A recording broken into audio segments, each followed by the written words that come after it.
देख लिया हमने, बहुत बहुत प्रयास कर कर देख लिया, सारी दुनिया का हमने प्रयोग कर कर देख लिया। इनसे भी पूछा, उन्होंने कहा वाशरूम इधर बना दो, वास्तु शास्त्री ने कहा ये बना दो, ज्योतिष आचार्य ने कहा ये बना दो, उन्होंने कहा ये बना दो, उन्होंने कहा वो बना दो। हमने दुनिया का काम कर कर देख लिया, हाथों की अंगूठियां बदल कर देख ली, नग आभूषण बदल कर देख लिए, सोने की दिशा बदल कर देख ली, सीढ़ियों की दिशा बदल कर देख ली। अब जब सारी दिशा बदल कर देख ली, सारा काम कर कर देख लिया, उसके बाद भी अगर हमारी ग्रह दशा नहीं सुधरे, हमने सबके दरवाजे जाकर देख लिया, देवी देवताओं के भी धोख धोख के देख लिया, पर जब भी अगर हमारी दशा ना सुधरे तो फिर कहीं मत जाना, महादेव के चरणों में जाकर बस उसकी आराधना में लग जाना, फिर वो संभाल लेगा, उसके ऊपर।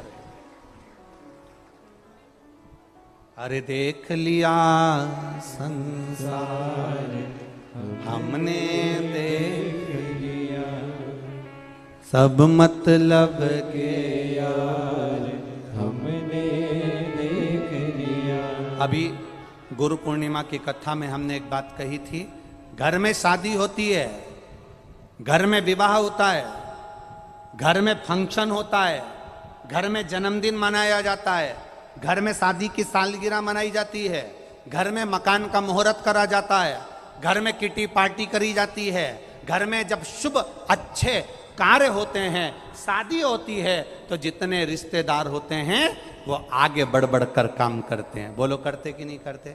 शादी में दूल्हा घोड़े पर, घोड़ी पर चढ़कर जाता है, सारे रिश्तेदार आगे आगे नाचते हैं। शादी में दूल्हे के आगे सारे रिश्तेदार चलते हैं, फंक्शन में, अच्छे कार्य में सारे रिश्तेदार आगे आगे बढ़कर काम करते हैं, पर परिवार में अगर कोई मर जाता है तो जितने रिश्तेदार होते हैं वो अर्थी के आगे नहीं चलते, अर्थी के पीछे चलते हैं। मतलब ये हमारा व्यवहारिक जीवन कहता है कि सुख के समय पर तुम्हारे सब आगे हैं, और जैसे ही तुम्हारी जिंदगी में दुख आया तो सब पीछा छोड़कर पीछे चले जाते हैं, आगे तुम्हारे कोई नहीं रहता है। दुख की घड़ी में सब पीछे, सुख की घड़ी में सब आगे।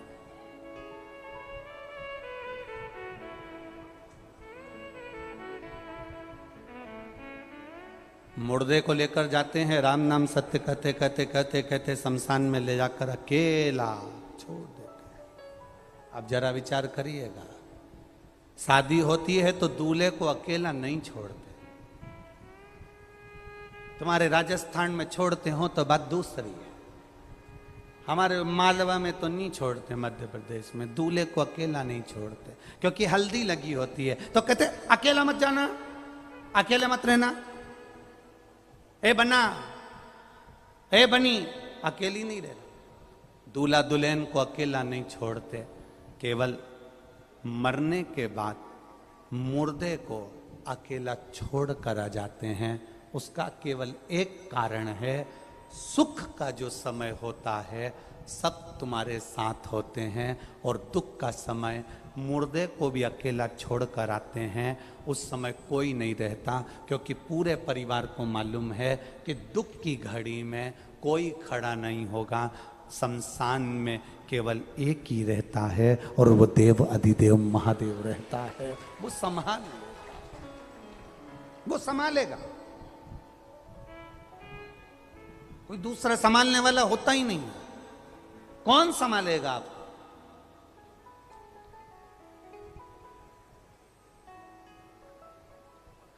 जितने लोग कुबेरेश्वर धाम पर आते हैं, हम उनसे कहते हैं कभी भी यहां पर आकर ये मत कहना कि मेरी गाड़ी, मेरा बंगला, मेरी जमीन, मेरी जायदाद। यहां तो झोली भी अगर खाली लाओ, 25 साल, 30 साल, 40 साल भी अगर शादी को हो गए और औलाद नहीं हुई है, तो उसके दरवाजे पर जाकर कहना, कथा सुनते सुनते उसके 7 दिन की कथा में कंकर शंकर का स्पर्श रोज कर कर अपने गर्भ को लगाते हुए कहना, तेरी कथा सुन रही हूं, मैंने सुना है तो सबकी गोदी भर देता है, मेरी शादी को 30 साल हो गए, झोली तो तू ही भरेगा, मुझे विश्वास है खाली नहीं लौटाएगा। और वो देकर ही भेजता है, देकर ही भेजता है, खाली नहीं भेजता।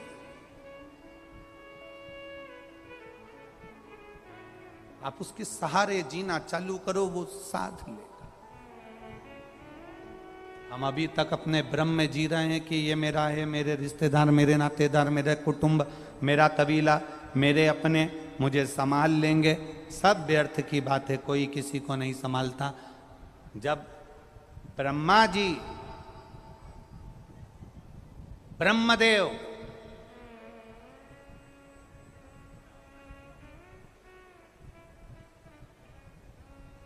भगवान नारायण से कह रहे हैं कि आपके पिता का स्वरूप क्या, लिंग की आकृति प्रकट कर ले, शिवलिंग।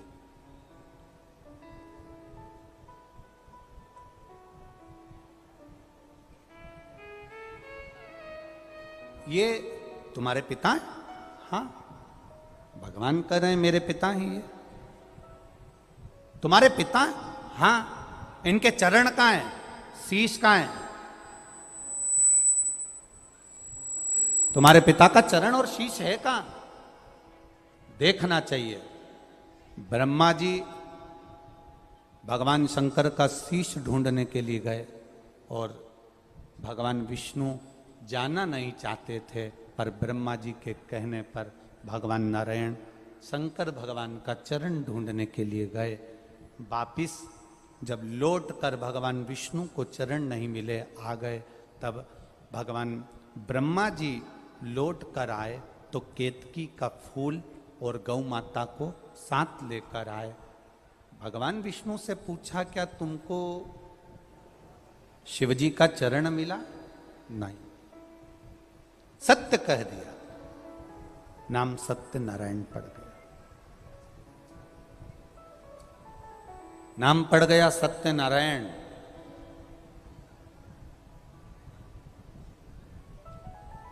आप लोगों के घर में सत्यनारायण जी की कथा होती है क्या? किन किन क्या होती है, जरा हाथ उठाना। कभी किसी के यहाँ हुई है? हुई सबके यहाँ? चलो रखो। सत्यनारायण जी की कथा में कितने अध्याय होते हैं? बोलो, जम के बोलो जरा। 5। अब उसमें पहले अध्याय को पढ़ना। एक गरीब ब्राह्मण, यहीं से चालू हुआ है, ठीक है। फिर लिखा, उसने सत्यनारायण भगवान की कथा सुनी। बोलो सही है कि गलत है? 5 अध्याय पूरे हो गए, उसमें अभी तक ये नहीं पता पड़ पाया कि इसमें सत्यनारायण की कथा कौन सी थी। बोलो, पढ़ो एक बार, फिर से पढ़ो। फिर सत्यनारायण भगवान की कथा लक्कड़हारे ने सुनी। बोलो सही है कि गलत है? उसके बाद सत्यनारायण भगवान की कथा एक बनिया ने सुनी जिसके यहां संतान नहीं थी। कथा कौन सी थी? स्कंद पुराण में लिखा है, सत्यनारायण भगवान की कथा अगर कहीं से प्रकट हुई है तो वो स्कंद पुराण से प्रकट हुई है। स्कंद पुराण में वर्णन किया गया सत्यनारायण भगवान की कथा कौन सी है? वो कथा केवल यही है कि ब्रह्मा और भगवान विष्णु ने शिवलिंग को प्रकट करा। ब्रह्मा जी शीश देखने के लिए गए, भगवान नारायण चरण ढूंढने के लिए गए।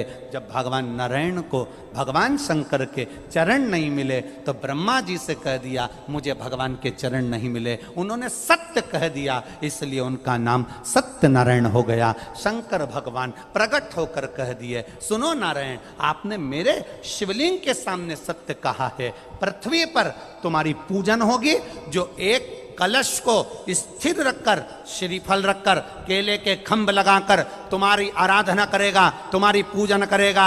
उस पर सत्यनारायण भगवान तुम प्रसन्न होगे और तुम्हारे साथ में देव अधिदेव महादेव वर प्रदान करेगा, उनकी झोली खुशियों से भरेगा। ये सत्यनारायण भगवान की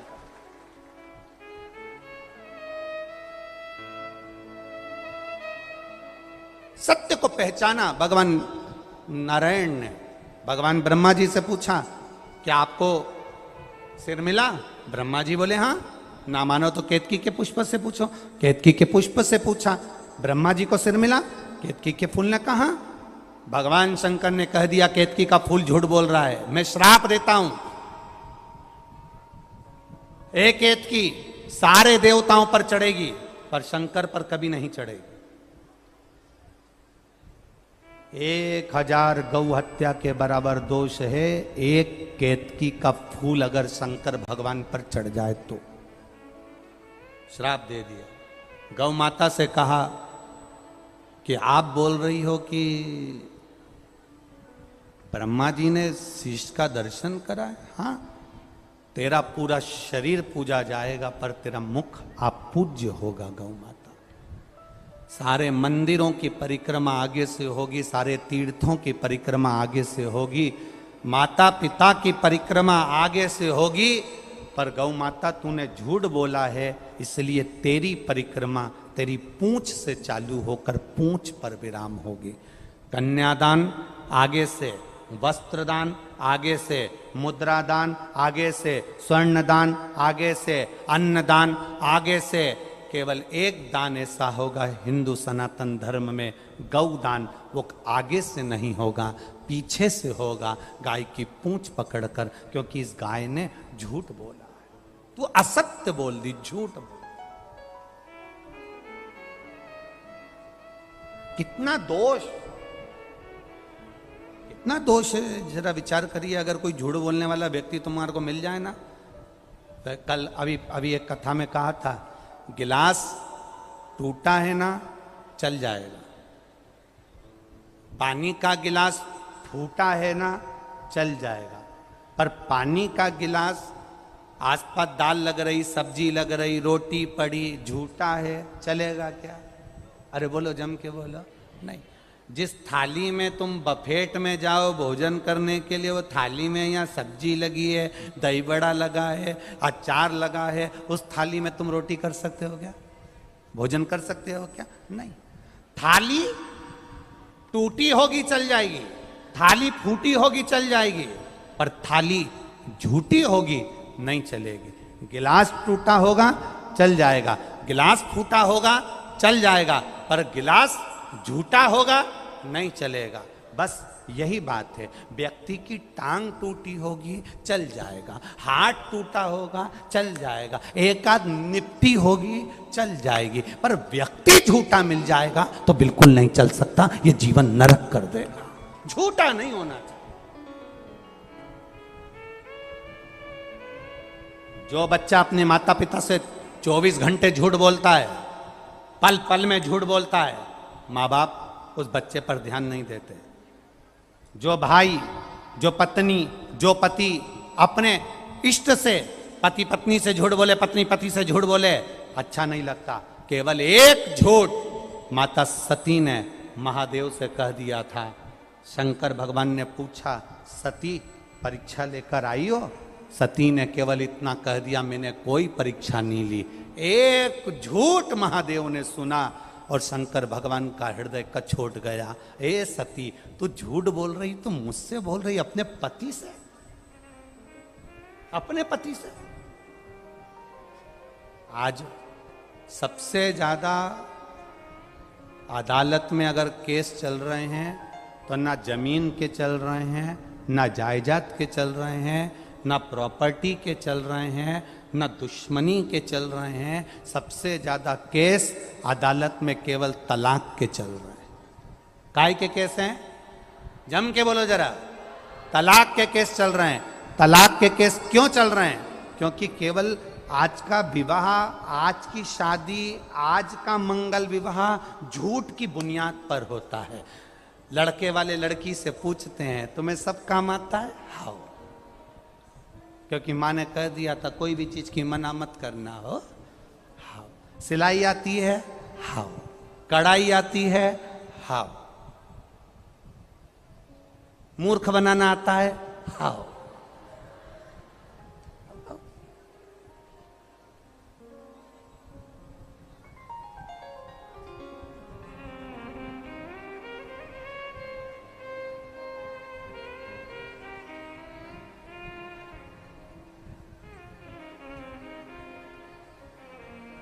झूठ पर विवाह पक्के हो रहे हैं, झूठ पर बुनियाद रखी जा रही है। पर शिव महापुराण की कथा कथी झूठ से परे हुई है। दिखावे की जिंदगी से भगवान शिव प्रसन्न नहीं होते। सावन का महीना आया, सिर पर त्रिपुंड लगा लिया,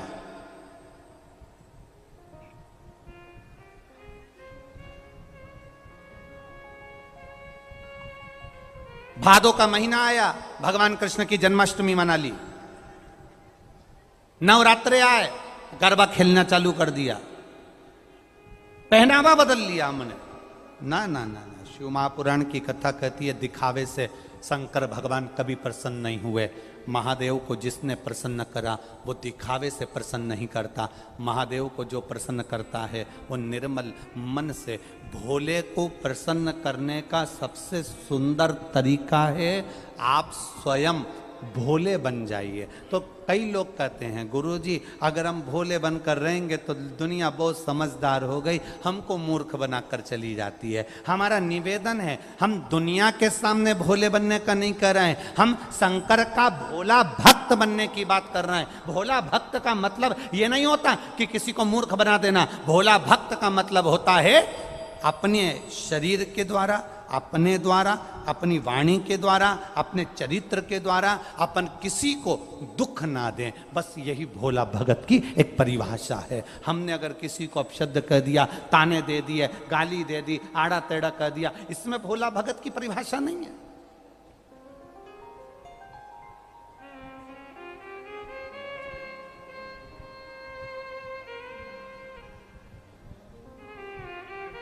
ये खंडेलवाल परिवार ने कथा करवाई है, श्री कैलाश जी खंडेलवाल और इनके श्रीमती चंद्रकांता जी खंडेलवाल आदि। दो एक साल पुरानी कथा है, 3 साल हो गए होंगे लगभग। 2 से 3 साल पहले इस कथा की बुकिंग हुई थी। अब उस समय इनने कथा ली थी तो कहा था हम अजमेर में कथा कराएंगे गुरुजी, और अब उस समय अजमेर में हो जाती, पर अब ये फिर वापिस सीहोर आए, आशीष जी से, समीर जी से बात हुई, साहब कथा अब 3 साल पहले की बात दूसरी थी, अभी तो इतने सारे तो भक्त लोग आ जाते हैं, कथा अजमेर में कहाँ कराएं, जगह भी नहीं ऐसी। तो इन्होंने कहा हम पुष्कर करा लें। हमारी दिल की इच्छा थी कि कथा पुष्कर राज में हो, बाबा सुने, ब्रह्मा जी की शरणागति में हो, और बाबा ने स्वीकार। 3 साल से कथा को संजो कर चल रहे थे, कथा होना है, कथा होना है, कथा होना है। अब पंडाल व्यवस्था, यजमान कथा करवाते हैं तो विचार करते हैं कि एक पंडाल लगा लिया जाए, उतनी कैपेसिटी हो जाए। अब भक्तों के हिसाब से 3 पंडाल लगाने के बाद पीछे स्टेडियम भी पूरा भरा होना, फिर व्यवस्थाएं करना थोड़ा कठिन पड़ जाता, बहुत कठिन। पर हमने एक बात पहले भी कही, आज फिर कहते हैं, यजमान कथा लेता नहीं है, भोलेनाथ स्वयं यजमान बनकर कथा लेते हैं, और यजमान के रूप में स्वयं शंकर पार्वती ही कथा को सुनते हैं, करवाते हैं और करते हैं। हमारा तो इतना कहना है इस पुष्कर राज की भूमि से, अभी तक पुष्कर राज में जितने भी भक्त आए थे वो सब मेरे ब्रह्मा जी के भक्त आए थे। पहली बार पुष्कर में शंकर के भक्त आए हैं। इनकी सेवा में कोई पीछा मत हटना, कोई पीछे मत हटो।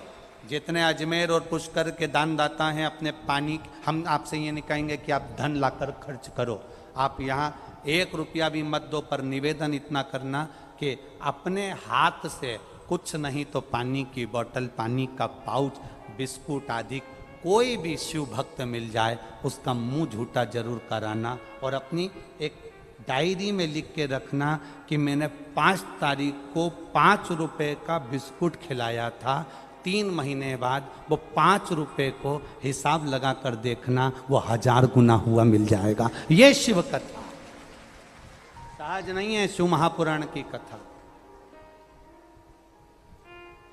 शंकर की कथा सदर। आपसे भी निवेदन है, जो अपने घर से आते हो 2 पानी की बोतल लेकर आओ, एक अपने पड़ोसी के लिए, अपने खुद के लिए।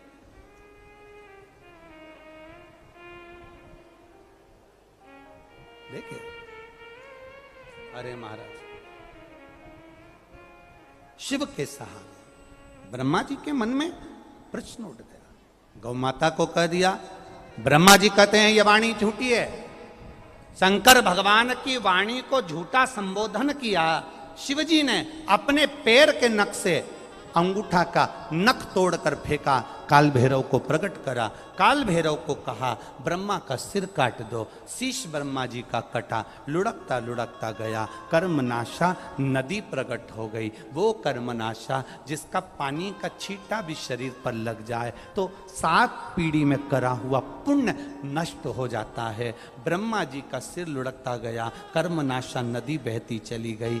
भगवान नारायण ने कहा आप इनको क्षमा कर दो और इनके शीश का कुछ करिए, तो बट का वृक्ष बना दिया। अब ब्रह्मा जी के कितने सिर रह गए? पहले कितने थे? केवल 4 शीश, केवल 4। जब ब्रह्मा जी के 4 शीश रह गए, ब्रह्मा जी को अंदर से अच्छा नहीं लगा। ब्रह्मा जी को भीतर से शीतलता का अनुभव नहीं हो रहा।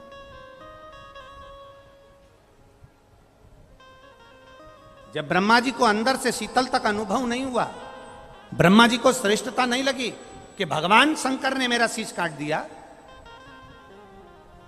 काल भैरव ने मेरा शीश काट दिया, ब्रह्मा जी को अच्छा नहीं लगा।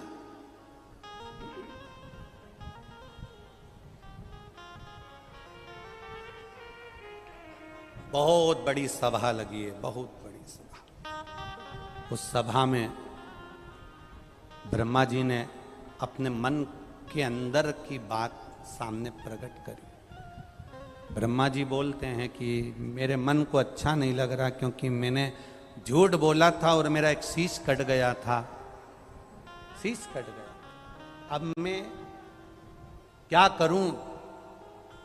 दुनिया के लोग मुझे गलत समझेंगे कि ब्रह्मा जी ने झूठ बोल दिया, शीश कट गया। ग्लानि भीतर से हो रही है, अब मैं करूं तो करूं क्या? तो इंद्रदेव ने कहा प्रभु पिताजी एक काम करिए, आप एक विशाल यज्ञ की रचना करिए और वो यज्ञ ऐसा होना चाहिए जिसमें आपकी ख्याति संपूर्ण ब्रह्मांड में फैल जाए। ऐसा यज्ञ करा जाए।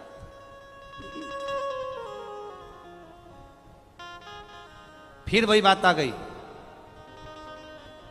ब्रह्मा जी ने यज्ञ की तैयारी करी। ब्रह्मा जी यज्ञ की तैयारी कर रहे थे, ब्रह्मा जी यज्ञ की तैयारी में लग गए थे। उसी समय पर एक असुर हो गया जिसका नाम था वज्रनाभ। क्या नाम है उसका? वज्रनाभ।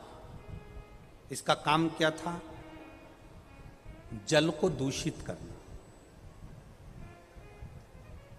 जल को दूषित करना।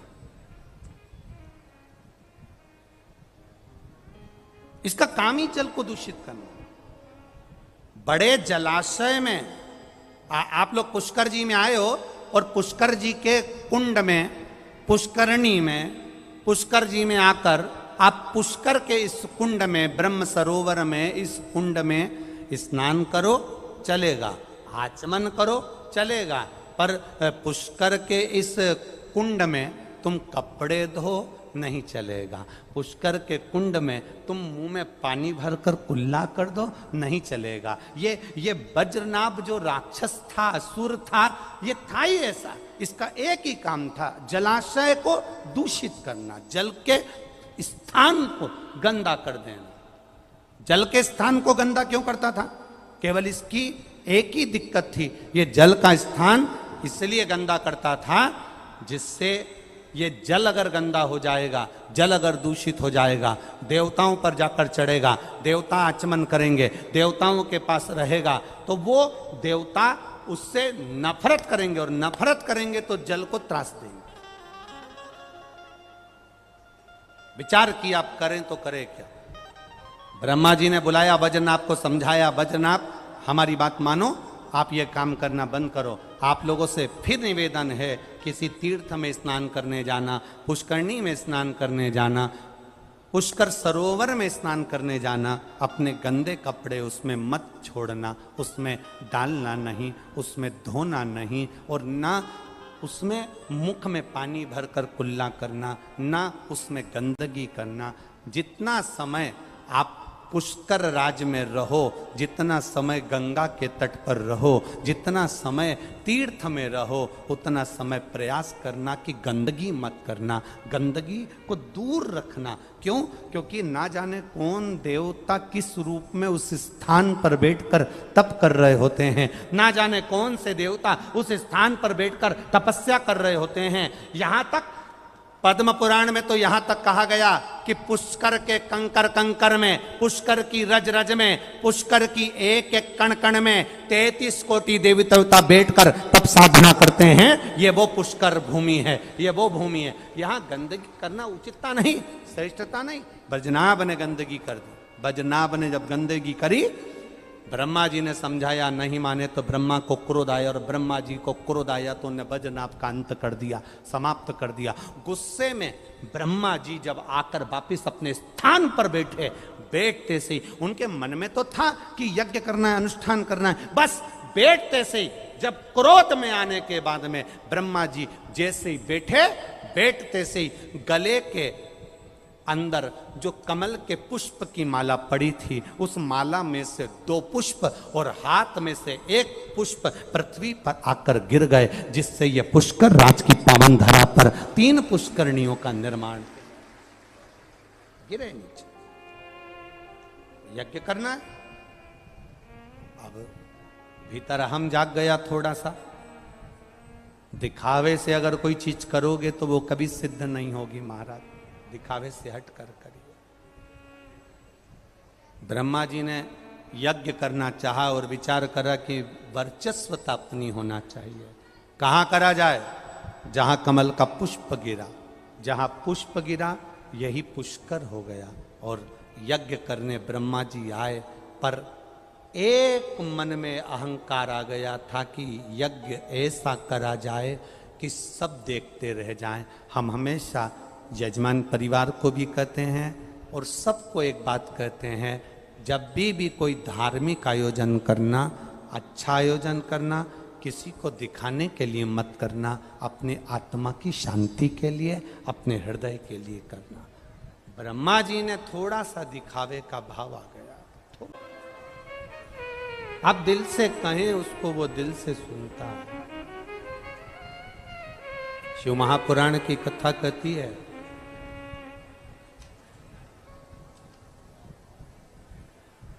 ब्रह्मदेव के भीतर जो थोड़ा बहुत अहम आ गया था, उस अहम को भगवान शिव ने समाप्त करवाया। भगवान शंकर ने समाप्त। देखिए, ब्रह्मा जी ने यज्ञ करने के लिए भूमि तो चुन ली, और भूमि पर यज्ञ करने के लिए ब्रह्मा जी बैठ भी गए।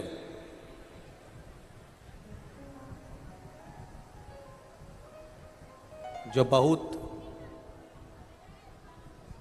भजन में, पूजन में, अर्चना में, आराधना में थोड़ा भी एक रत्ती मात्र भी अगर हमारे भीतर कहीं अहंकार आ गया, अगर रत्ती मात्र भी हमारे भीतर कहीं अहमता आ गई, अभिमत्ता आ गई, किसी को नीचे दिखाने का भाव आ गया, तो भगवान फिर उस पूजन को स्वीकार नहीं करता।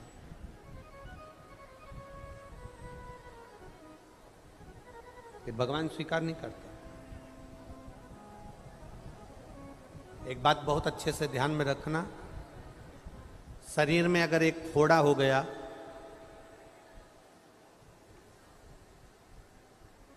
डॉक्टर उसको सूखने की दवा देता है।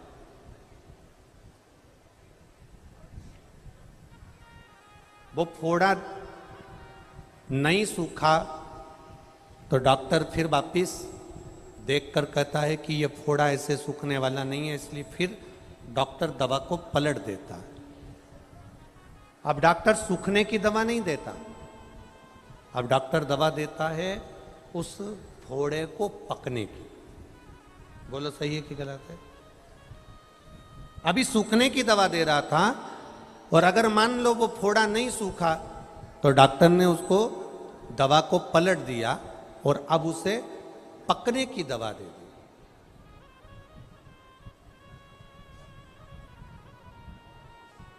अब मरीज ने पूछा कि साहब तुमने ये दवा दी, उससे तो घाव पक रहा है, ये तो और पकने लगा, ये तो घाव पक रहा है, तुमने तो इसमें पकने की दवा दे दी।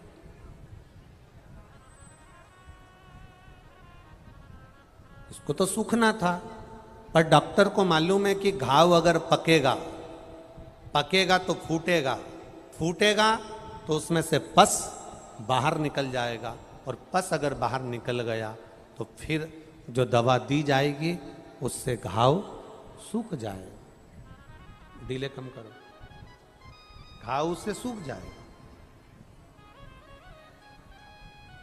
जब तक पस बाहर नहीं निकलेगा फोड़े में से, फुंसी में से, तब तक वो फोड़ा सूखने वाला नहीं है। उसी तरह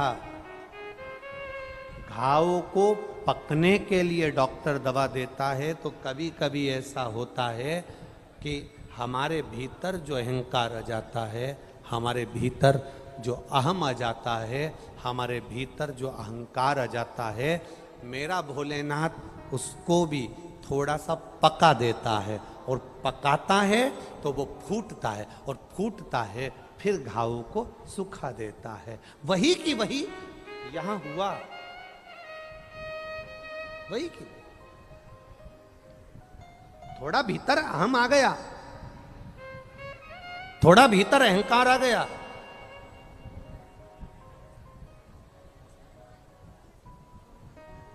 और थोड़ा सा अहंकार जब भीतर आया, थोड़ा सा अभिमान जब भीतर आया, तो उस अहंकार के आने पर ब्रह्मा जी थोड़ा सा जन कल्याण के लिए जब यज्ञ करने के लिए बैठे, और इतनी देर में माता सरस्वती का आगमन नहीं हुआ, सरस्वती माता श्रृंगार में लगी रहीं, ब्राह्मण कहते रहे यज्ञ का मुहूर्त निकल रहा है, यज्ञ का समय निकल रहा है, सरस्वती जी नहीं आई, तो गाय को खड़ा कर कर ब्राह्मणों ने वेद की ध्वनि करना प्रारंभ करी, और वेद की ध्वनि कर कर वेद माता गायत्री को गाय के मुख से ब्राह्मणों ने प्रकट कर लिया। जब गायत्री प्रकट हो गई, ब्रह्मा जी के पास में बैठ गई, यज्ञ प्रारंभ होने लगा, माता सरस्वती आई, क्रोध में लाल हो गई, और क्रोध आने पर उन्होंने श्राप दे दिया, ब्रह्मदेव कहीं पर तुम्हारे मंदिर नहीं होंगे,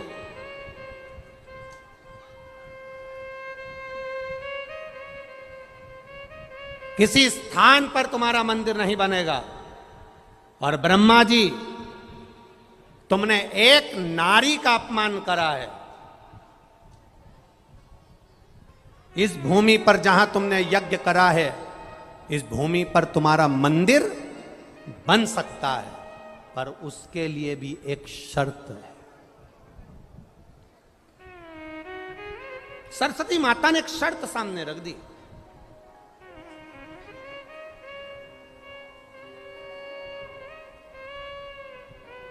एक ब्रह्मा जी जो विचार कर रहे थे कि मैं सर्वस्व कर सकता हूं बिना नारी के, बिना सरस्वती के भी यज्ञ करने बैठ गए।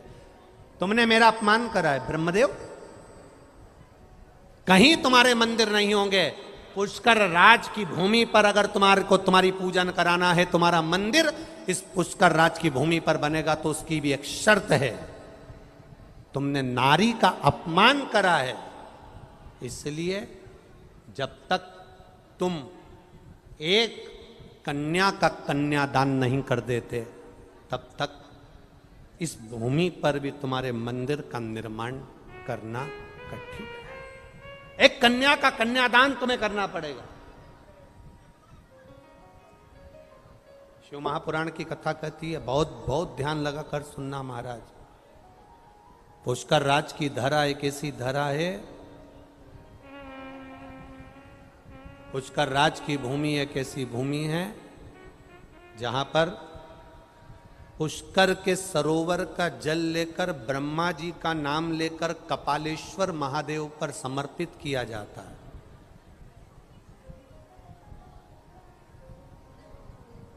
तो भूल से भी अगर किसी नारी का अपमान हुआ हो, भूल से भी किसी स्त्री का अपमान हुआ हो, या गर्भ में बेटी, नारी, बच्ची शांत हो गई हो, उसका भी दोष इस पुष्कर राज की धरा पर समाप्त हो जाता है।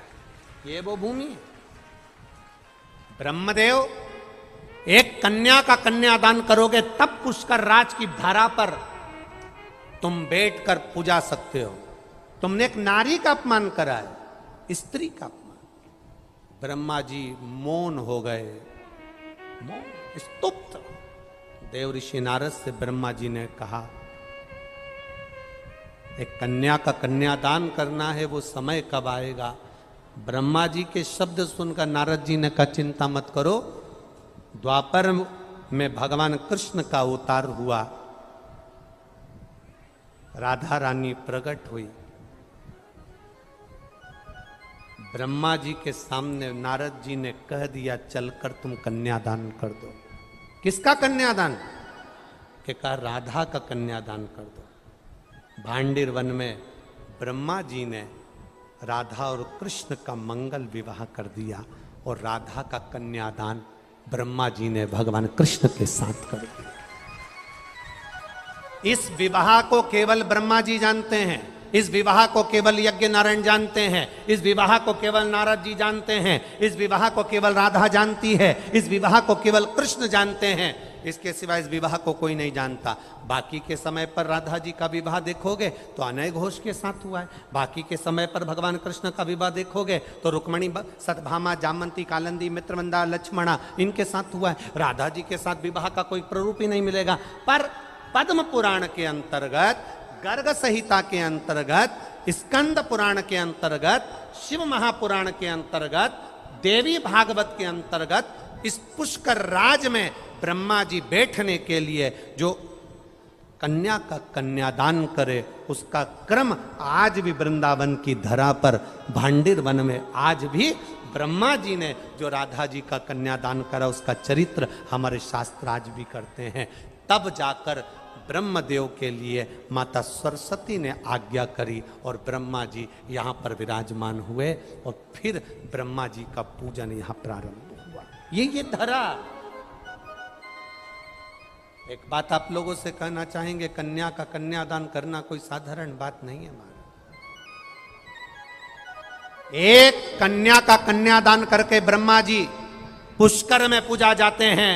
शिव महापुराण की कथा कहती है, अगर पिता बेटी को पढ़ा रहा है, पिता बेटी को अच्छे कपड़े पहना रहा है, पिता बेटी को कॉलेज तक भेज रहा है, पिता बेटी पर पूरा भरोसा कर कर दूसरे नगर जयपुर, उदयपुर, कोटा पढ़ने के लिए भेज रहा है, तो अपने पिता के विश्वास को बेटी ना तोड़े, अपने पिता को कन्यादान का मौका जरूर दे।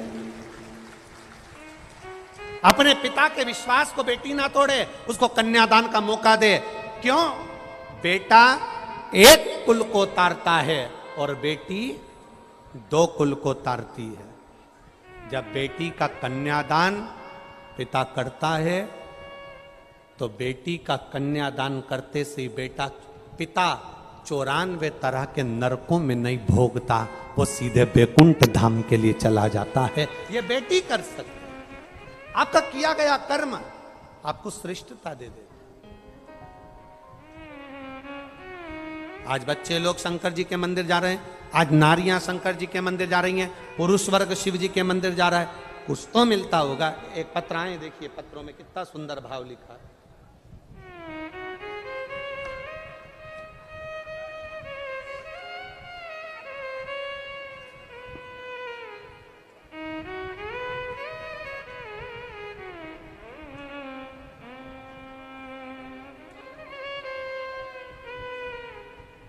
मेरा नाम नरेश कुमारी, पत्नी श्री बलबीर कुमार, मनी मांजरा से, चंडीगढ़ से आई हूं।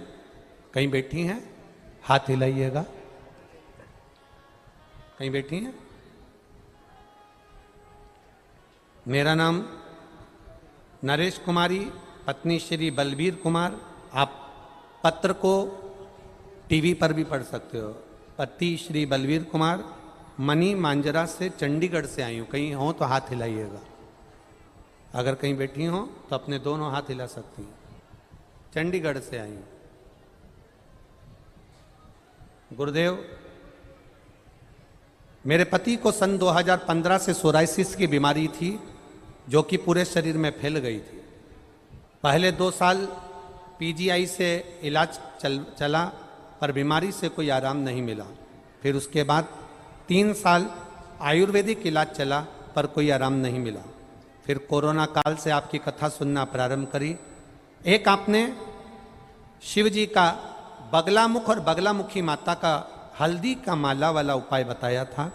गुरुदेव, मैंने दवाई लेते लेते वाला उपाय करना प्रारंभ करा और बाबा की कृपा से 2 साल से मुझे आराम मिल गया। मेरी सोराइसिस की बीमारी समाप्त हो गई।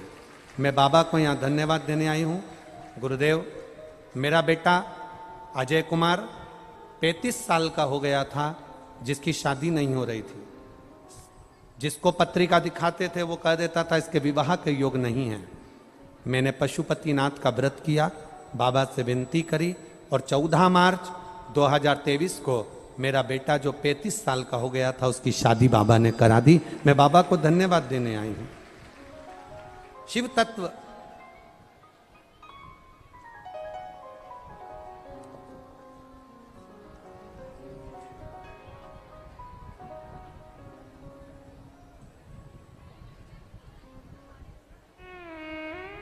मैं मोहिनी देवी सोनी बीकानेर राजस्थान से आई हूं। कहीं बैठी हो मोहिनी देवी, दोनों हाथ हिला सकती हैं। मोहिनी देवी कहीं बैठी हो तो अपने दोनों हाथ इस तरह से हिला दें अगर कहीं बैठी हो तो। मोहिनी देवी सोनी बीकानेर, कहीं बैठी हो तो हाथ हिला सकती हैं। मैं मोहिनी देवी सोनी बीकानेर राजस्थान से आई हूं। गुरुदेव, बाबा का मैं क्या वर्णन करूं। मेरे बेटे पवन के गले में गांठ हो गई थी जिसकी आवाज़ बंद हो गई थी। बीकानेर में बहुत डॉक्टरों को दिखाया, जयपुर के डॉक्टरों को दिखाया तो डॉक्टर बोले इसका ऑपरेशन करना पड़ेगा। ऑपरेशन हुआ, उसके गले की जो आवाज़ निकालने वाली मशीन थी जिससे हमारी आवाज़ आती है, गले की वो मशीन बाहर निकाल दी गई। और डॉक्टर को दिखाया तो उसमें बड़ा रोग बता दिया गुरुदेव। और डॉक्टर ने जब बड़ा रोग बता दिया, ऑपरेशन करा, गले में से गांठ निकली जो गांठ कैंसर की थी। कैंसर की जांच चालू हो गई, इलाज चालू हो गया। बेटे की आवाज़ चली गई, आवाज़ नहीं आई, दवाइयाँ चलती रही गुरुदेव। किसी ने कहा टीवी पर शिव महापुराण की कथा आती है, सुना करो। मैंने मेरे बेटे को कथा सुनवाना प्रारंभ करी गुरुदेव। एक बेलपत्र शिव जी पर चढ़ा कर लेके आती, मेरे बेटे को देती, जल चढ़ा हुआ अपने बच्चे को पिलाती। बाबा, मैं क्या वर्णन करूं, जिस डॉक्टर ने कहा था कि इसकी आवाज़ की मशीन निकल गई, आवाज़ नहीं आ सकती और गले की कैंसर है। दूसरी बार जब जांच कराने के लिए मुंबई भेजा, बाबा की कृपा से जांच की रिपोर्ट नॉर्मल आई और मेरे बेटे की मशीन निकलने के बाद भी आवाज़ वापस आई। मैं बाबा को प्रणाम करने के लिए आई। कहीं बैठी हो तो हाथ हिला सकती हैं। आप ही हैं, दोनों हाथ हिला दो एक बार ऐसे। हाँ, हिला दो ऐसे। अब ठीक है बाबू, बेटा ठीक है ना? हाँ, तो दोनों हाथ हिला कर एक बार बोल दो, हर हर महादेव। शिव तत्व ऐसा है। एक पत्र बड़ा सुंदर आया है।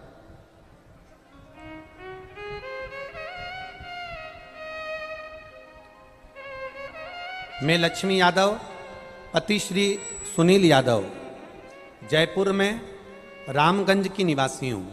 कहीं बैठी हो लक्ष्मी यादव, पति श्री सुनील यादव, कहीं बैठी हो तो हाथ हिला सकती हैं।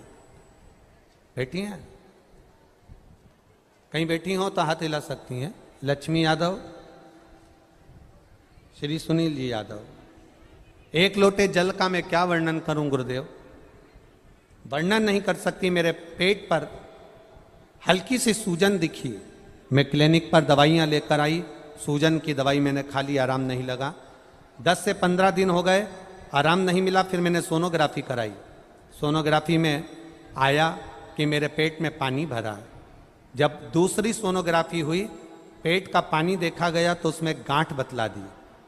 गांठ बड़ी थी, अस्पताल में दिखाया। 1 महीने तक मेरा ट्रीटमेंट चला पर गठान नहीं गली। बीमारी का पता नहीं चल रहा था। डॉक्टर ने कह दिया था कि लगता है कि ये बीमारी बड़ी है, और मालूम पड़ा कि जांच करवाई, पानी निकाल कर जब जांच के लिए भेजा तो उसमें कैंसर निकला। फिर डॉक्टरों ने मुझे 4 थेरेपी लिखी और 4 थेरेपी लिखकर ऑपरेशन की सलाह दी। ऑपरेशन के लिए कहा, तभी किसी ने कहा कि शंकर जी के मंदिर जाया करो, एक बेलपत्र चढ़ाकर खाया करो, शिव जी पे चढ़ा हुआ जल कुंदकेश्वर महादेव के नाम से पिया करो। मैंने वो बेलपत्री खाना चालू करा, कुंदकेश्वर महादेव के नाम से जल पीना चालू करा। बाबा मैं क्या वर्णन करूं, ऑपरेशन की जरूरत नहीं पड़ी, मेरी गठान गल गई और मेरा कैंसर थम गया। मैं बाबा को प्रणाम करने के लिए आई हूं कि मेरा कैंसर नहीं निकला। ये शिव तत्व है, और घड़ी शंभु है। बैठी हैं कहीं, हाथ हिला, आप ही हैं, हाथ हिला दो एक बार ऐसा। जी हाँ, हाँ एक बार वापिस हिला दो। अब तो ठीक है, कैंसर की रिपोर्ट तो नॉर्मल हो गई, ठीक। खाली ना जाता कोई दर से तुम्हारे, खाली न जाता कोई दर से तुम्हारे, मैं भी खड़ी हूँ नंदी बाहें पसारे, अपने हृदय से लगा लो, लगा लो, गिरा जा रहा हो, उठा लो, एक पत्र और बड़ा सुंदर है, देखिए उसमें उन्होंने पूरी एक्सरे वगैरह भी लगाया है, डॉक्टर की पूरी जांचें लगाई गई है, एक एक जांच पूरे डॉक्टर की लगा दी गई है।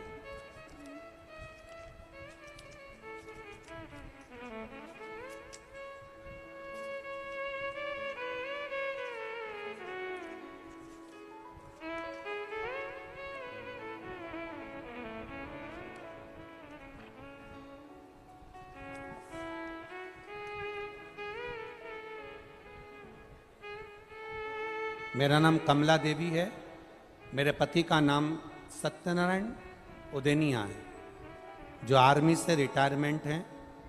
मेरा पता है नांदला नसीराबाद के पास, जिला अजमेर। मेरा मोबाइल नंबर ये है, कहीं बैठी हों तो हाथ हिला सकती हैं, जहाँ कहीं भी बैठी हों। मेरा नाम कमला देवी है, मेरे पति का नाम सत्यनारायण उदेनिया है, जो आर्मी से रिटायर हुए हैं। हम गांव नंदला, नंदला ये कि नांदला है, नांदला नसीराबाद के पास, जिला अजमेर से हैं। कहीं बैठी हैं? अच्छा आप ही हैं, दोनों आए हैं, दोनों हाथ हिला दो ऐसा।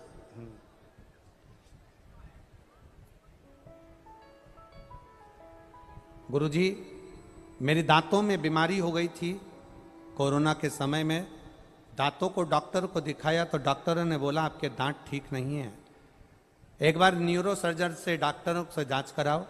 न्यूरो सर्जन डॉक्टर से जांच कराई, 2 साल तक दवाइयाँ चलती रही पर इलाज नहीं हुआ।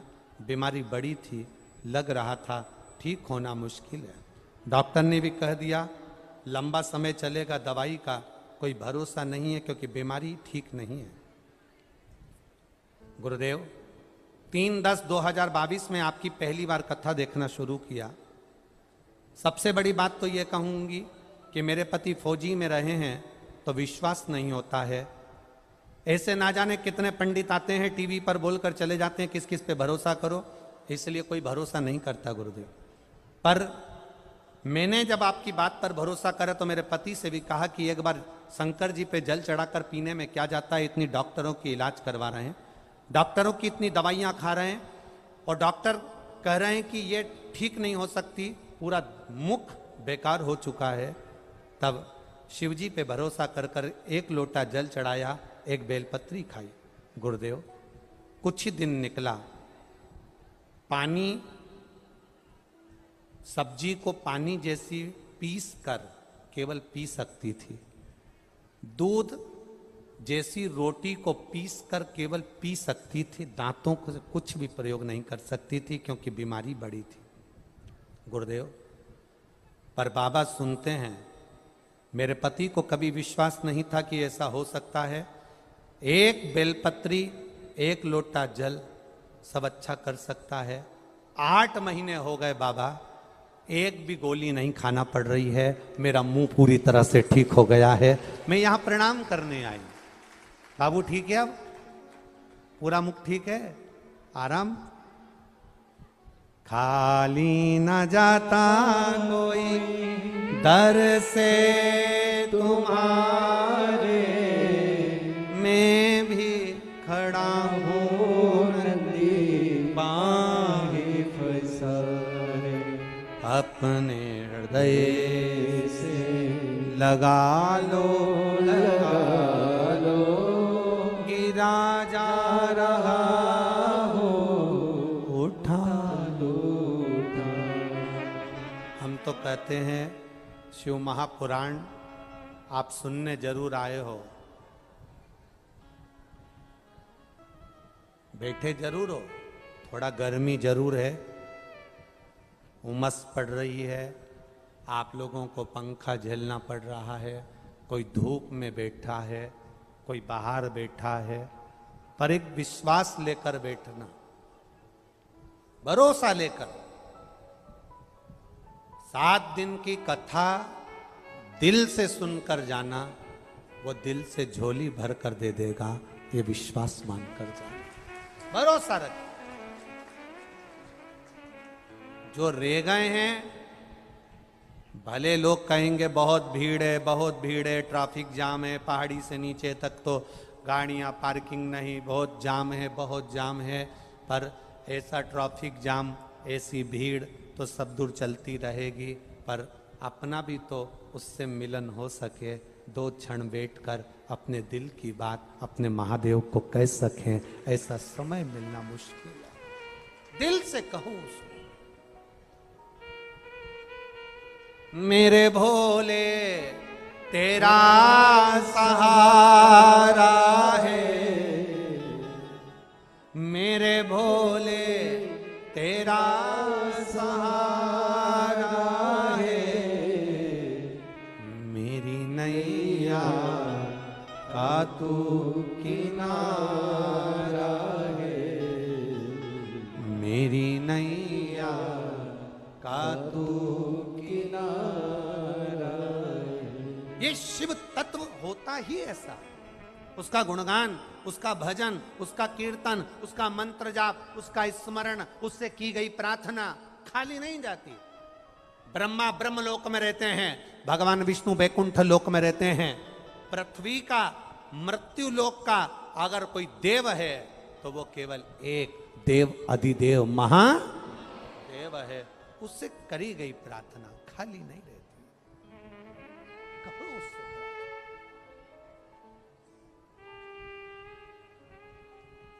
एक बेटी ने पत्र में लिखा, गुरुजी 4 साल शादी के हो गए थे, मेरे परिवार वाले मुझे ताना दे रहे थे।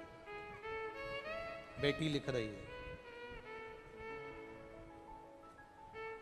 संतान नहीं थी, कैलाश कंवर, पति का नाम पूरण सिंह राठौड़, गांव डेगाना, गांव जिला नागौर, राजस्थान। कहीं बैठी हैं?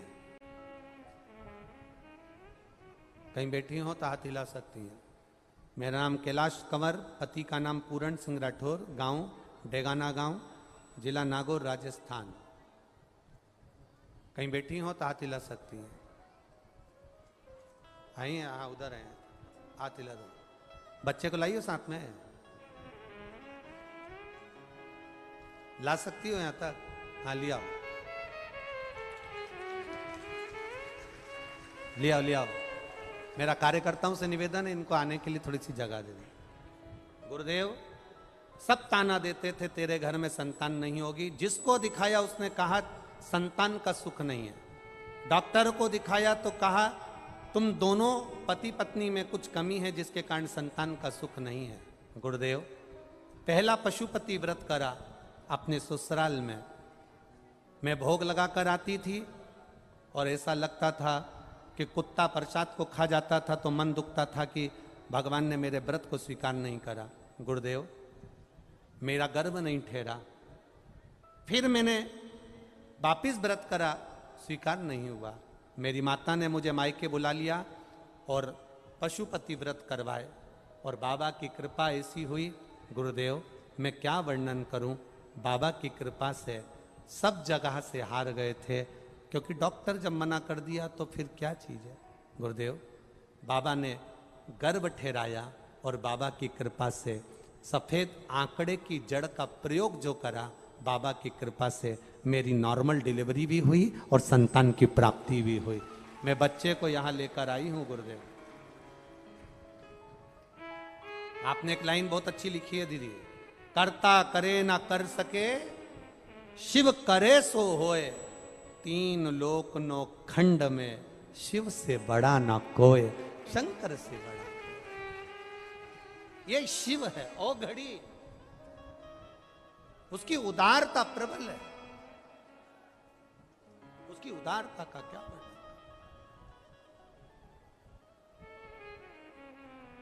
एक नारी का सम्मान करना, एक नारी का आदर करना, एक नारी का सत्कार करना, ये पुष्कर राज की धरा सिखाती है हमको,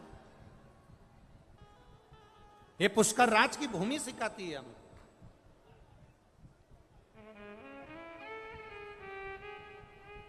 समय आया, देवराज नाम का एक ब्राह्मण, और देवराज नाम का वो ब्राह्मण जो कभी मंदिर नहीं गया, कभी देवालय, कभी शिवालय नहीं गया, कभी शिव की उसने आराधना नहीं करी, कभी भगवान की भक्ति में वो डूबा नहीं। चोरी का धन लेकर जा रहा था, मंदिर में जाकर बैठ गया, क्योंकि शरीर में ताप हो रहा था, शरीर में कष्ट हो रहा था, शरीर में कष्ट है, शरीर में ताप है, बैठ गया।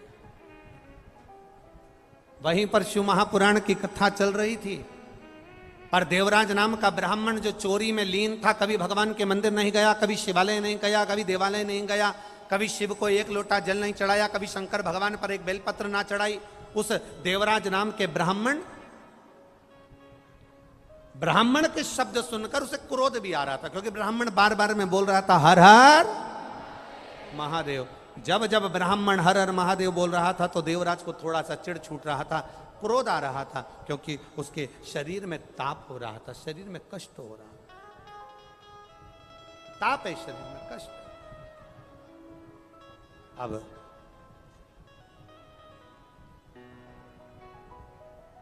जब देवराज नामक का ब्राह्मण ताप पड़ा, कष्ट पड़ा, मंदिर से बाहर निकला,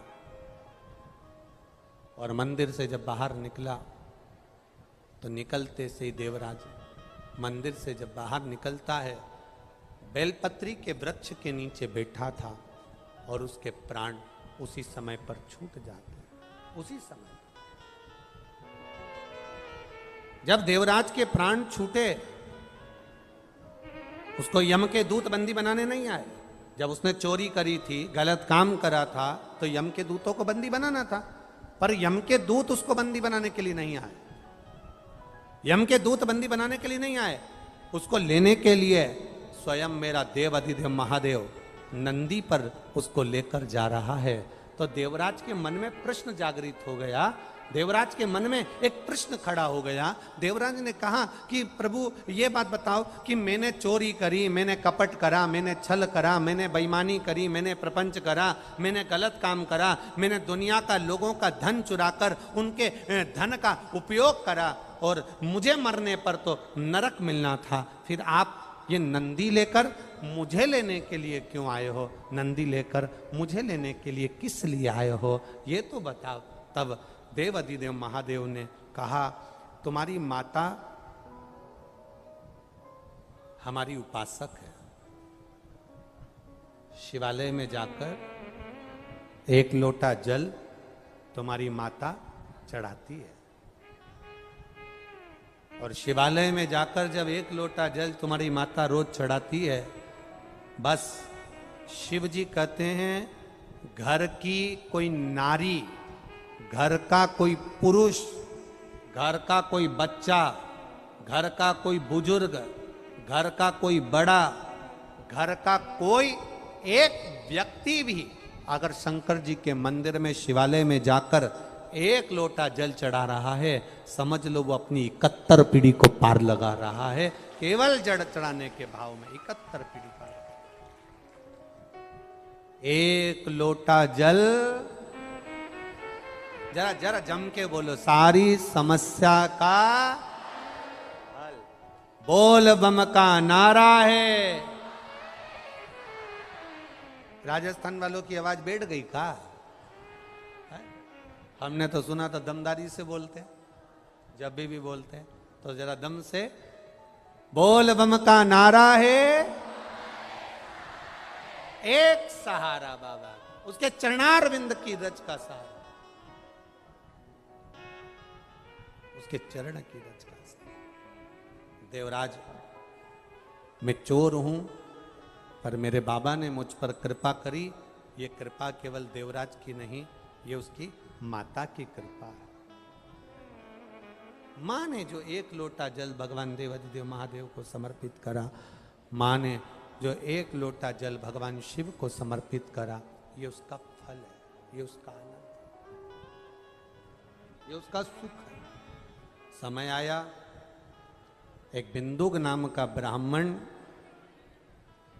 जिसकी धर्म पत्नी का नाम चंचूला है, चोरी करता था। ये चोरी में लीन रहता था। अब चोरी में लीन रहता तो चोरी का धन लेकर आ रहा था, पानी में डूबकर मर गया। 3 तरह से मरे हुए व्यक्ति का मोक्ष नहीं है। पहला, पानी में डूबकर मरा हुआ। दूसरा, उसकी माँ को दे दो बच्चे को, माता लेकर जाए उस बच्चे को, वो रोएगा, उसके माता को। पहला, पानी में डूबकर मरा हुआ। दूसरा, स्त्री के हाथ से मरा हुआ। और तीसरा, सर्प के डसे से मरा हुआ, कि मुक्ति पानी। बिंदु पानी में डूबकर मरा था, प्रेत योनि में पड़ गया। अपने मोबाइल पर उसकी लगाओ जिसने तुम्हारी तकदीर बदल दी हो। आड़ी टेढ़ी तस्वीर लगाने से काम नहीं चलता।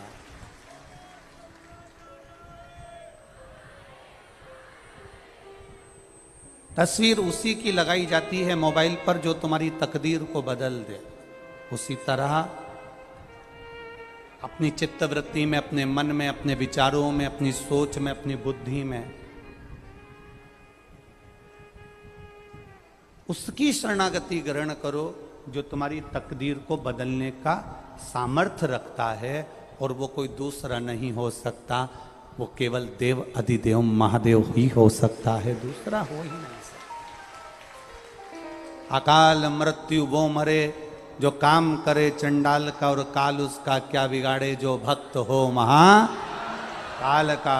जो शिव की आराधना करने वाला है, जो शंकर की आराधना करने वाला है, जो शिव तत्व में डूबने वाला है, जो शंकर भगवान की शरणागति को ग्रहण करने वाला है, वो संसार सागर में कभी डूबता ही नहीं।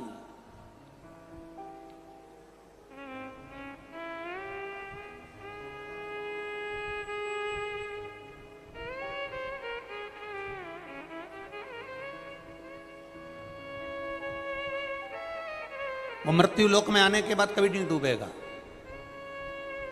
अगर उसने भगवान की शरणागति को ग्रहण करा है, भगवान के भजन को ग्रहण करा है, जरा शिव महापुराण के चरित्र को उठाकर देखिएगा, भगवान शंकर के पावन चरित्र का स्मरण करिएगा।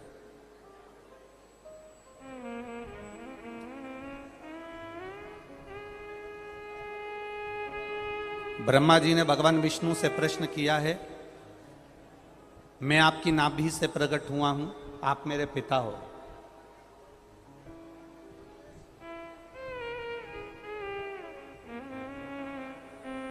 मैं आपकी नाभि से प्रकट हुआ हूं, आप मेरे पिता हो। पर ब्रह्मा जी ने भगवान विष्णु से प्रश्न किया कि मुझे मेरे पिता का नाम मालूम है, क्या आपको अपने पिता का नाम मालूम? ये ब्रह्मा शिव महापुराण की कथा चल रही है, थोड़ा सावधानी से सुनना। ब्रह्मा जी का चरित्र कोई साधारण चरित्र नहीं है।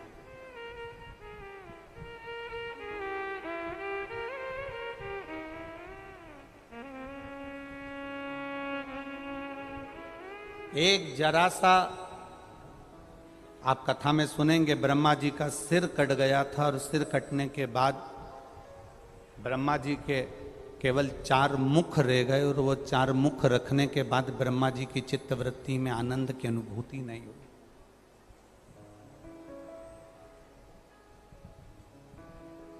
ब्रह्मा जी ने प्रश्न किया कि मुझे मेरे पिता का नाम मालूम है जिन्होंने मुझे प्रकट करा, मैं आपकी नाभि से प्रकट हुआ हूं, कमल के पुष्प के ऊपर मेरा जन्म हुआ है, पर मुझे अपने पिता का नाम मालूम है, क्या आपको अपने पिता का नाम मालूम है? भगवान विष्णु से पूछ रहे हैं। तो भगवान नारायण के मुख से सरल भाषा में निकल गया कि मेरे पिता तो देव अधिदेव महा, कोई दूसरा मेरा पिता है ही नहीं।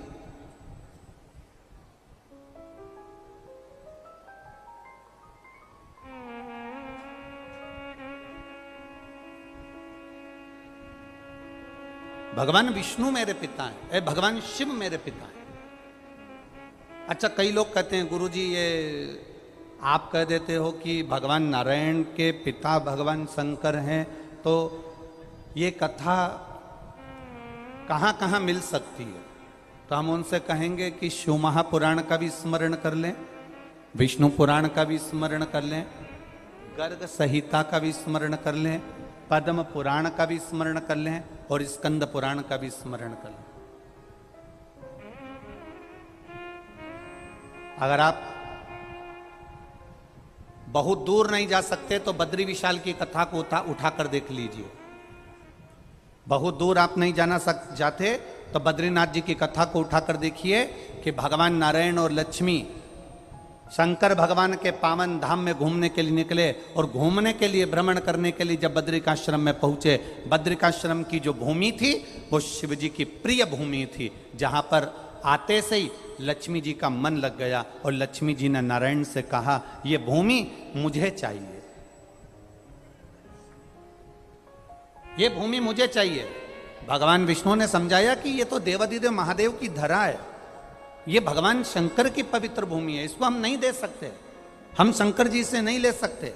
लक्ष्मी जी ने भोजन करना बंद कर दिया, पानी पीना बंद कर दिया। तब नारायण को लगा कि इसके लिए ये जमीन देना ही पड़ेगी।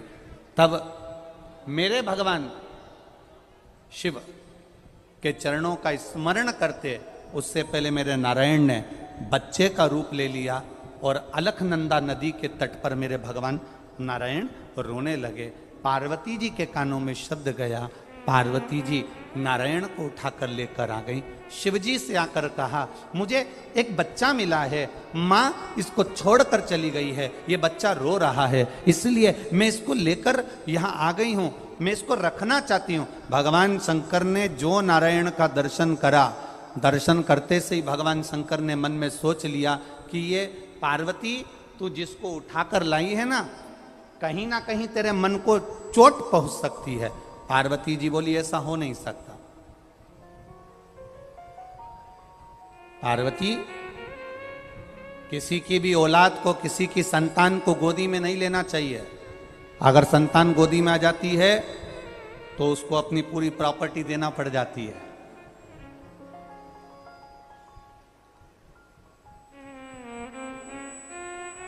अगर संतान गोदी में आई है ना तो उसकी पूरी प्रॉपर्टी तुम्हें देना पड़ेगी। कभी कभी होता है, तुमने अगर पड़ोसन से पूछ लिया पुष्कर चल रही है क्या कथा सुनने के लिए, सीहोर वाला महाराज आया है, और पड़ोसन ने कह दिया हाँ चल रही हूं, बस समझ लो अब पड़ोसन को ले जाना लाना, अपने साथ आगे बिठाना, तुम मालपुआ खाओ तो उसको भी खवाना, तुम अगर ऑटो में बैठ के जा रही हो तो उसको भी ऑटो में ले जाना। मतलब अब तुम पुष्कर कथा में नहीं आई हो, तुम उस पड़ोसन को गोदी लेकर आ गई हो। अब जो करना है तुमको ही करना, अब वो नहीं करने वाली हो। और तुम्हारे करने में अगर जरा सी भी कमी रह जाएगी ना, इतनी सी भी कमी रह गई तो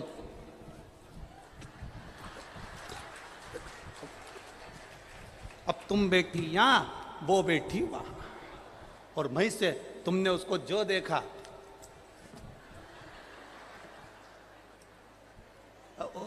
गोदी ली ना, अब गोदी लिए तो जाओ,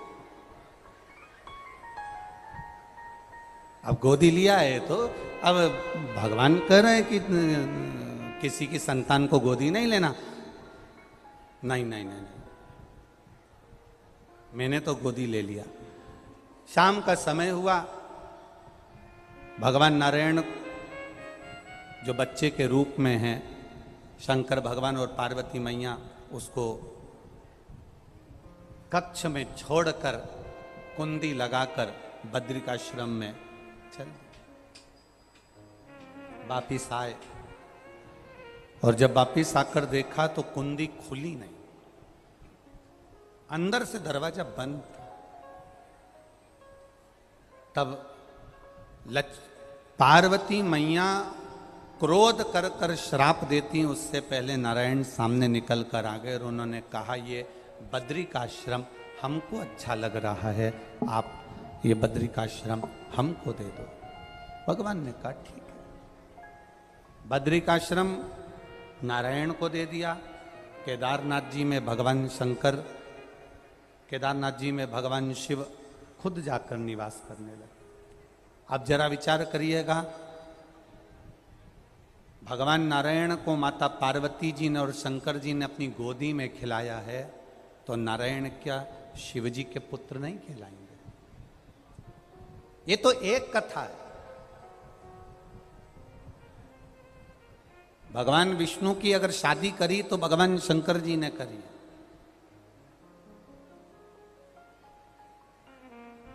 भगवान नारायण का अगर लक्ष्मी जी से मंगल विवाह करा तो शिव जी ने करा। ये सहजता नहीं है महाराज भगवान। अब ब्रह्मा जी ने कह दिया कि तुम्हारे पिता का नाम क्या है? भगवान विष्णु ने अपने मुख से कह दिया मेरे पिता का नाम तो देवाधिदेव महादेव। बहुत बहुत सावधानी की कथा है। कितनी सुंदर बात भगवान विष्णु ने कही कि मेरे पिता भगवान देवाधिदेव महादेव। हमारे जैसी मूर्खता कभी देवता नहीं करे। हम जब भी नाम लेते हैं तो अपना खुद का लेते हैं, अपने परिवार का लेते हैं। ये प्रॉपर्टी किसकी है? तो कहा मेरी है। हमारे पिताजी की प्रॉपर्टी है, हमारे दादाजी की प्रॉपर्टी है। दुकान किसकी है? हमारे दादाजी की। मकान किसका है? हमारे दादाजी का। घर किसका है? हमारे काका जी का था, दादाजी का था, दादाजी से हमको मिला, हमारे पति को मिला, ऐसे मिलते मिलते गया। बेटा किसका? हमारा। बेटी किसकी? हमारी। परिवार किसका? हमारा। ये हमारी मूर्खता है। कभी सीखना तो महादेव से और भगवान विष्णु की कथा से सीखना। ब्रह्मा जी ने भगवान नारायण से पूछा कि तुम्हारा पिता कौन है? तो भगवान नारायण ने कह दिया मेरे पिता स्वयं देवाधिदेव महादेव हैं। तुम्हारे मुख से घर किसका? महादेव का। परिवार किसका? महादेव का। कुल किसका? महादेव का। प्रॉपर्टी किसकी? महादेव की। और हम सब किसके हैं? देवाधिदेव महादेव। अपने आप को हम भगवान को समर्पित कर दें। हम अपने आप को भगवान को समर्पित नहीं कर पाते। और जिस दिन हमने अपने आप को अगर भगवान को समर्पित कर दिया, हमने अपने आप को नारायण पर छोड़ दिया, हमने अपने आप को देवाधिदेव महादेव पर छोड़ दिया, फिर उस दिन से तुम्हें चिंता करने की जरूरत नहीं पड़ेगी। तुम जहां जाओगे तुम्हारा महादेव तुम्हारे साथ कदम से कदम मिलाकर चलेगा और तुम्हें साध लेगा। बस उसके भरोसे रहिए, उसके सहारे रहिए।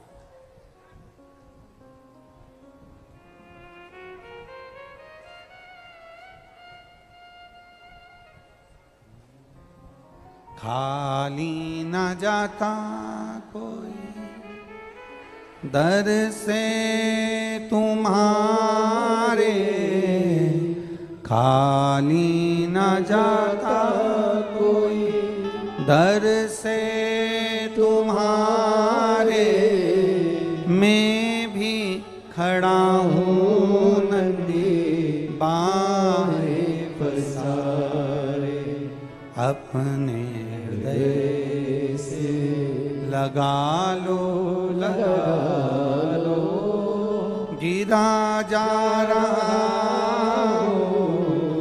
उठा लो उठा लो। ब्रह्मा जी भगवान विष्णु से पूछे कि तुम्हारे पिता कौन हैं, और भगवान नारायण ने कह दिया मेरे पिता देव अधिदेव महादेव हैं। बस महादेव कौन, महादेव कैसे, उनका स्वरूप क्या है, कौन है महादेव। अगर आपसे कोई पूछे कि शंकर जी है कौन, शिव जी का स्वरूप क्या है, शंकर दिखते कैसे हैं, शंकर का स्वरूप कैसा होता है, तो आप भी कह देना शंकर का स्वरूप कैसा है, तो किसी से कहना पानी को देख लो, जल को देख लो, जैसा कलर मिलाओगे जल उस कलर में आ जाता है। मेरा महादेव भी ऐसा ही है, जो भजता है वो स्वयं महादेव के तुल्य होता चले जाता है, उसके स्मरण में डूबने वाला उसके जैसा होता चला जाता।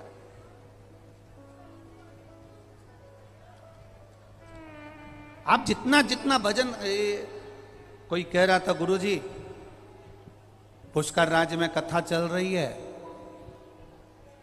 आप तो 5 तारीख से कथा करने वाले थे, 4 तारीख को पूरे पंडाल, 4 तारीख को शाम को ही पूरे पंडाल भर चुके थे, कथा तो 5 तारीख से।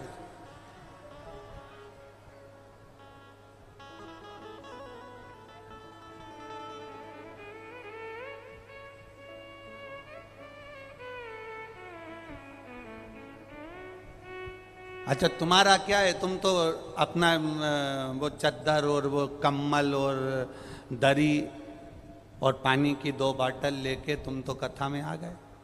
अब टेंशन किसको, खंडेलवाल जी, टेंशन किसको, इनको। अब कोई के खंडेलवाल जी तुमको टेंशन है क्या, तो खंडेलवाल जी के हम काय को टेंशन करें, कथा किसके यहाँ हो रही है, जम के बोलो। अजमेर में तो कथा नहीं हो रही ना, ये अजमेर के रहने वाले, कथा कहाँ हो रही है, पुष्कर में।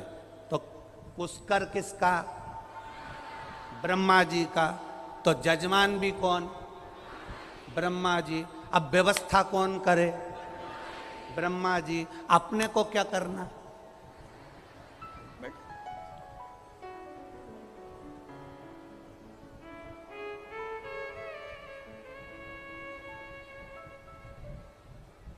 अब फिर किसी ने कहा कि ब्रह्मा जी कैसे व्यवस्था करेंगे, तो हमने कहा देखो हमारे घर में एक धर्म पत्नी होती है तो 10-20 मेहमान को झेल लेती है, उनकी तो 2-2 हैं तो सब झेले से तो सब। ब्रह्मा है वो, ब्रह्मा साधारण नहीं है, संपूर्ण ब्रह्मांड का, संपूर्ण तीर्थों का, संपूर्ण धामों का, संपूर्ण पुष्करणी का एक गुरु है, और वो पुष्कर राज है, साधारण नहीं है, वो पुष्कर राज है। अब हम ब्रह्मा जी के घर नहीं आए, हम अपने गुरु के घर आए। अब गुरु के घर जाते हैं तो सारी व्यवस्था कौन करता है, गुरु कर। अब सौंप दिया इस जीवन का सब भार तुम्हारे हाथों में, हे हार तुम्हारे हाथों में, और जीत तुम्हारे हाथों में। तुम जब उसके भरोसे पर आए हो, उसके अनुसार आए हो, थोड़ा डीले कम करो, आप उसके भरोसे आए हो, उसके अनुसार आए हो, तो उसके भरोसे पर रहो। साधेगा वो, संभालेगा वो।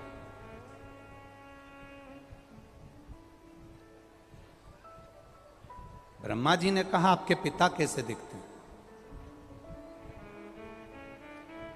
भगवान नारायण ने कहा कि जल को देख लो, क्योंकि नारायण की जो उत्पत्ति है वो जल से है।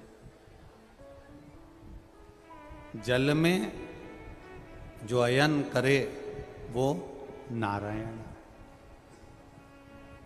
तो कहा जल को देख लो, वही शिव है। जल शिव है। हाँ, सब में रमा होता है, सब में।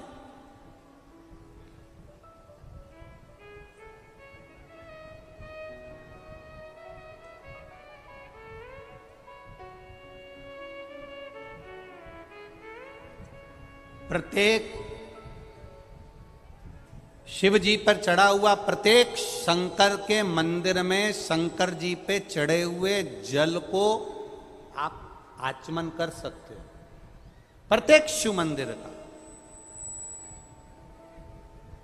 केवल एक शंकर भगवान का शिवलिंग ऐसा होता है जिसके ऊपर चढ़ा हुआ जल का आचमन अपन नहीं करते, वो होता है पारत का शिवलिंग, पारे का शिवलिंग। कौन सा शिवलिंग है? पारत का शिवलिंग।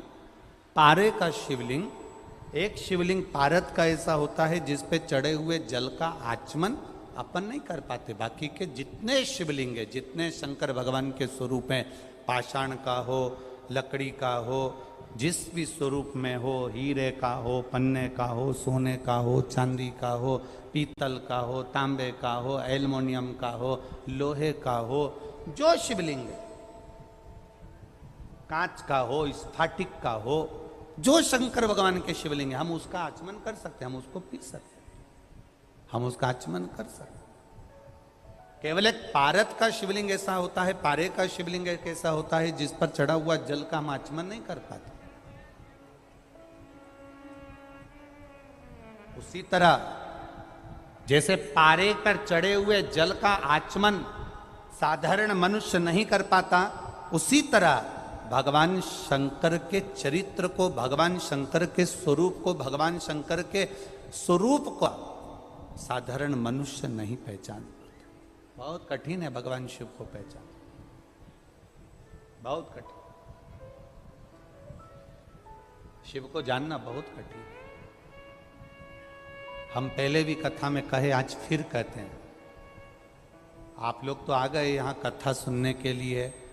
कथा सुनकर 7 दिन में, आज 5 तारीख है, 11 तारीख को आप लोग चले भी जाओगे, पर तुम्हारे आने से सबसे ज़्यादा चिंता अगर व्यापती है तो मेरे देवादिदेव महादेव को लगती है। सबसे ज़्यादा चिंता उनको लगती है। कारण क्या है? महादेव को चिंता ये लगती है कि आ तो गया है, विश्वास कर कर, भरोसा कर कर, दृढ़ता लेकर, कि सियोर वाला महाराज कहता है कि जो शिव महापुराण की कथा सुनता है, शंकर की कथा को जो धारण करता है, शिव तत्व को जो धारण करता है, मेरा देवादिदेव महादेव उसकी गोदी भरता है, उसकी झोली भरता है। आप आ तो गए हो, चिंता उसको व्याप जाए।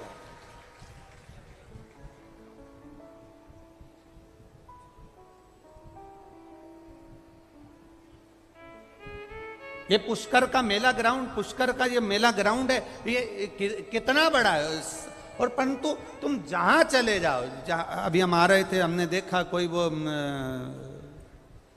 ऊंट चलाने की गाड़ी होती है ना, है क्या बोलते हैं उसको? छकड़ा गाड़ी है।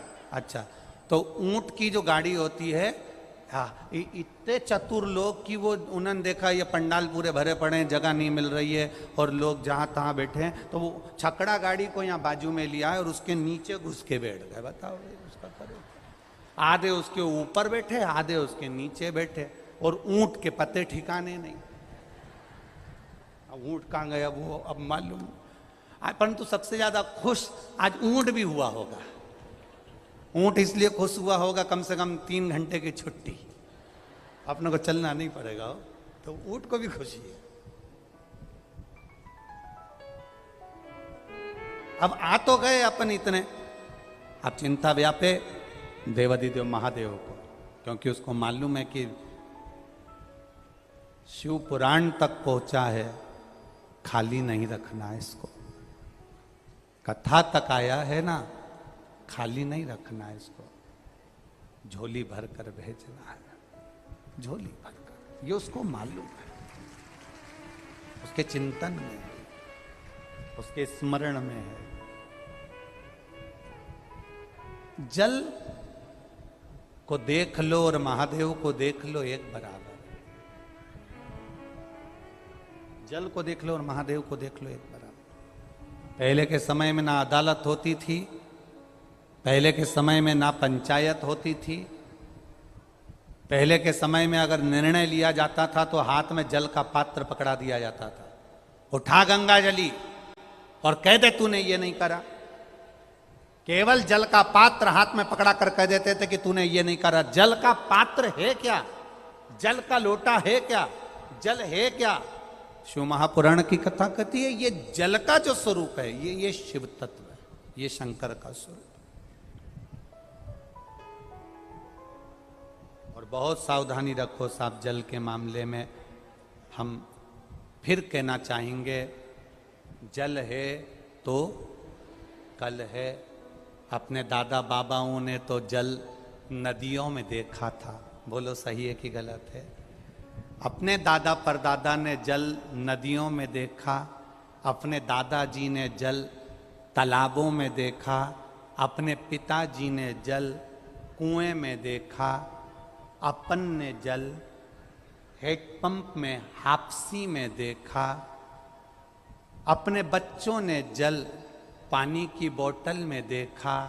अब आने वाली पीढ़ी हमको लगता है फोटो में देखेगी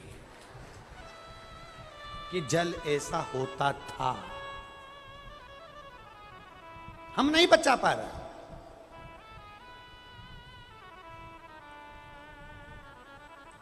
हम उस जल को नहीं बचा पा रहे। एक आपके राजस्थान का एक न्यूज़पेपर है पत्रिका अखबार,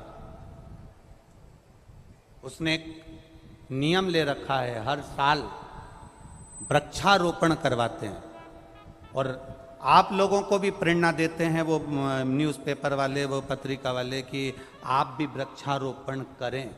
क्यों? उनका क्या फायदा है? उनको कुछ लाभ मिल रहा है क्या तुम्हारे वृक्ष लगाने से? उनका कोई फायदा हो रहा है क्या उन वृक्ष लगाने से? वृक्ष लगाने से उस न्यूज़पेपर वालों का कोई फायदा नहीं है। फायदा केवल इतना है कि हमारे आने वाली पीढ़ी पानी को फोटो में ना देखे। हमारे आने वाली पीढ़ी अगर वृक्ष लगाएंगे तो जल बचेगा, और जल बचेगा तो आने वाली पीढ़ी भी पानी का सदुपयोग कर सकेगी। ये हमारे ऊपर है। हम आने वाली पीढ़ी को क्या देकर जा रहे हैं? हम आने वाले समय को क्या देकर जा रहे हैं? ब्रह्मा जी ने यह विचार करा, ब्रह्मदेव के मन में यह भाव आया, ब्रह्मा जी के मन में यह विचार उत्पन्न हुआ कि आपके पिता शिव कैसे हैं, मैं जानना चाहता हूं। तो इतने में एक पर्वत को ब्रह्मा और नारायण ने घुमाना प्रारंभ करा। घुमाते घुमाते घुमाते घुमाते एक शिवलिंग की आकृति बन गई। एक खंबे में अग्नि का लिंग प्रकट हो गया, शिवलिंग प्रकट हो गया।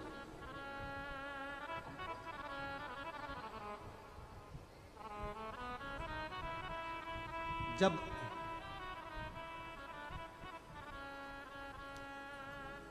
सारी दुनिया की ठोकर खा लो,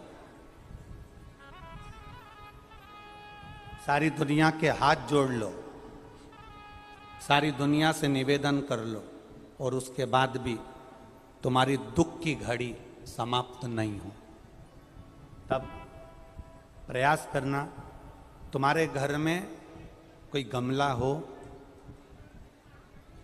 कोई पौधा लगा हो, जो भी पौधा लगा, हम ये नहीं कहेंगे कि वो गुलाब का है कि गेंदा का है कि शमी का है कि बेलपत्री का है।